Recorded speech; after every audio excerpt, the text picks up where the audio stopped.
A nan muna kusa da wani gini, wajen da shi ɗaya ne a duniya.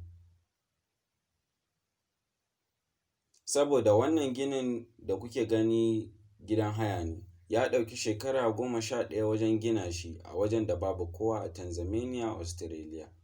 Wannan gidan hayan zai baka mamaki, saboda yana ɗauke da ɗakuna masu kyau wanda babu yanar gizo. Yana da ruwa a kusa da shi mai zurfi, haka dabbobi kusa da shi, da jirgin ruwa, kekuna na ɗanawa, abinci isasshe. Haka ma makullin ɗakinka ba zai nutse ba ko da ya faɗa ruwa, saboda kana zaune a wajen da babu kowa sai ruwa.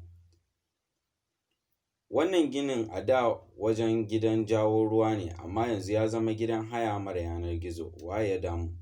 Saboda wajen nan zai sa ka manta da yanar gizo. Wannan shine minti ɗaya, sai mun haɗu gobe.